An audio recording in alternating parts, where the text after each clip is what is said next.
تلنگانہ میں آج سے لاک ڈاؤن کا پوری طرح خاتمہ کر دیا گیا ہے، جس کے سبب ایک طرف جہاں شہریوں میں مسرت کی لہر دیکھی جا رہی ہے، وہیں دوسری طرف تاجروں اور چھوٹے کاروبار کرنے والوں میں جو گزشتہ تقریباً ایک ماہ سے کاروبار کے مناسب طور پر نہ ہونے کی وجہ سے پریشانی اور تشویش کی صورتحال کا سامنا کر رہے تھے، میں کاروبار سے تعلق سے نئی امید جاگی ہے۔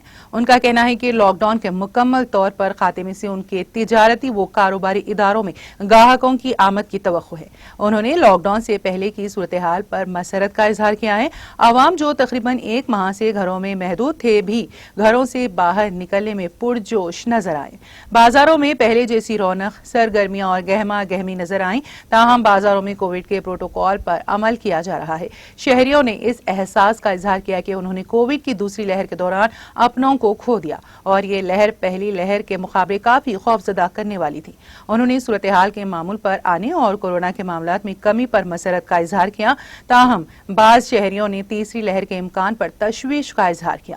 ریاستی دارالحکومت حیدرآباد اور اضلاع کی ہوٹلز، ٹفن سینٹرز اور کھانے پینے کی اشیاء کے مراکز ایک مرتبہ پھر کھل گئے ہیں، جہاں پہلے جیسی صورتحال نظر آ رہی ہے۔